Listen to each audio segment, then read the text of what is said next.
শিক্ষকে পূৰ্বেই অনুমান কৰিছিল আফছাৰুদ্দিন এদিন ডাঙৰ মানুহ হ'ব। মই ভাবি লৈছিলোঁ যে তেওঁ এদিন গৈ নিশ্চয় এজন ডাঙৰ মানুহ হ'ব, সমাজত এজন ভাল মানুহ হ'ব। আফছাৰুদ্দিনৰ চকুত আছিল সেই সপোন। গোটেই কৈছে যে সংগীত তুমি এই ল'ৰাটোক কিন্তু চাবা, ইয়াৰ কিন্তু চকুত কিন্তু মই দেখিছোঁ আজি নিশ্চয় সমাজত এজন ভাল মানুহ হিচাপে স্বীকৃতিপ্ৰাপ্ত হ'ব। আফছাৰুদ্দিন হৈ পৰিল আজি গাঁওখনৰ আদৰ্শ।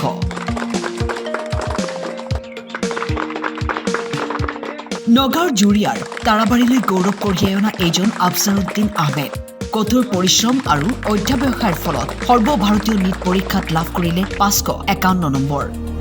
প্ৰথমবাৰ নীটত অৱতীৰ্ণ হৈছিল আৰু প্ৰথম প্ৰচেষ্টাতেই গৌৰৱ কঢ়িয়াই আনিলে। বহুত আনন্দিত হৈছোঁ, কাৰণ মোৰ এজন ভাল ছাত্ৰ, মৰমৰ ছাত্ৰ, যিজন ছাত্ৰক মই আজি মোৰ ওচৰত পাইছোঁ। তেখেত অংকুৰ শ্ৰেণীৰ পৰা যেতিয়া ক্লাছ 10লৈকে আহিছে, মোৰ স্কুলত পঢ়িছে।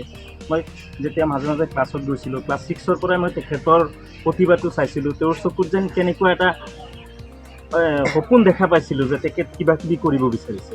তেতিয়াই মই ভাবি লৈছিলোঁ যে তেওঁ এদিন গৈ নিশ্চয় এজন ডাঙৰ মানুহ হ'ব, সমাজত এজন ভাল মানুহ হ'ব, কিবা কিবি কৰিব পাৰিব। এইটো মই 6ৰ পৰাই তেখেতক মই অনুভৱ কৰিব পাৰিছিলোঁ। আজি তাৰ উদাহৰণ, তেখেতে তেখেতৰ যিখিনি বেষ্ট আছিলে, বেষ্টখিনি দি আজি নিজৰ যিটো প্ৰতিভা এইখিনি সমাজত দাঙি ধৰিবলৈ সক্ষম হৈছে।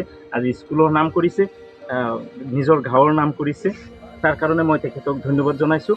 আৰু যাতে আগলৈ মেডিকেলত গৈও যাতে ভাল পাৰফৰ্মেঞ্চ কৰিব পাৰে, ভাল এজন ডক্টৰ হ'ব পাৰে, সুচিকিৎসক হৈ গাঁৱৰ দুখীয়া মানুহবিলাকক যাতে সহায় সহযোগ কৰিব পাৰে, তাৰে কামনা কৰিছোঁ। তাৰাবাৰী জাতীয় বিদ্যালয়ৰ পৰা শিক্ষা গ্ৰহণ কৰি চিকিৎসক হোৱাৰ সপোন মনতেই পুহি নীটৰ বাবে প্ৰস্তুতি চলাইছিল আফছাৰুদ্দিনে। মই যেতিয়া ক্লাছ 10ত প্ৰথমবাৰৰ কাৰণে ক্লাছ এটা লৈছিলোঁ এই আফছৰক, তেতিয়াই মই তাক সুধিছিলোঁ যে তুমি কি হ'বা ডাঙৰ হ'লে। সি মোক তেতিয়াই কৈছিল যে মোৰ ডক্টৰ হোৱা মন আছে, মই নীট দিম আগলৈ গৈ পেলাই। তাৰ প্ৰতিভাটো সেই 9-10ৰ পৰাই দেখা গৈছে, আৰু ইয়াতে সি অংকুৰ শ্ৰেণীৰ পৰা 10ম শ্ৰেণীলৈকে পঢ়ি আছে। আৰু তেওঁৰ লগত আমাৰ যোনজন প্ৰিন্সিপাল ছাৰ, অধ্যক্ষ ছাৰ আছে, সেই অধ্যক্ষ ছাৰে খুব কিন্তু যতন লৈছিল তেখেতক। তেতিয়া মোক আহোঁতেই কৈছে যে সংগীত তুমি এই ল'ৰাটোক কিন্তু চাবা, ইয়াৰ কিন্তু চকুত কিন্তু মই দেখিছোঁ আজি নিশ্চয় সমাজত এজন ভাল মানুহ হিচাপে স্বীকৃতিপ্ৰাপ্ত হ'ব।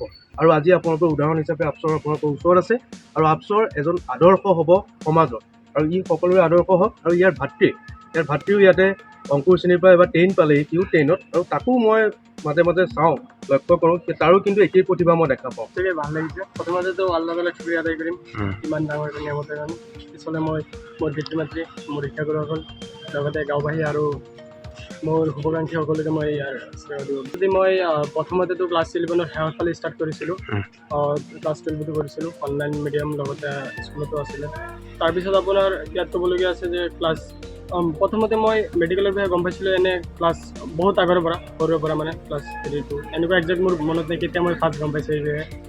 তাৰপিছৰ পৰা মোৰ একাডেমিক্সখিনি ভাল আছিলে 10লৈকেতো, সেইখিনিও মোৰ ছাপোৰ্ট আছে। লগতে মই ক্লাছ 11ত লাষ্টৰ ফালে ষ্টাৰ্ট কৰিলোঁ, 12তো পঢ়িলোঁ। মেডিকেল ফিল্ডলৈ যাবলগীয়া হ'লে তাত পিছতো মই যিহেতু MBBS হ'ম আৰু বা পিছলৈ আৰু ডক্টৰৰ বিভিন্ন ধৰণৰ ডিগ্ৰী অৰ্জন কৰিম, পিছলৈ মোৰ কৰিবলগীয়া আৰু বহুতখিনি আছে। অভিয়াছলি ডক্টৰৰ শ্বেডিউল হেক্টিক হ'বই, গতিকে তাৰ কাৰণে প্ৰিপাৰেশ্যন হিচাপে আমাৰ প্ৰিপাৰেশ্যনো হেক্টিক হয়, বহুত হেক্টিক শ্বেডিউল থাকে সকলো দিনবিলাকত, হেক্টিকটো হ'বই।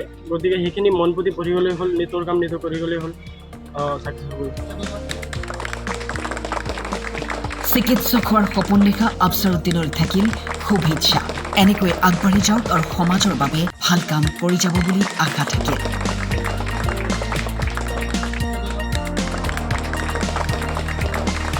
জুৰিয়াৰ পৰা ইজাজুল হকৰ ৰিপৰ্ট, টাইম 8।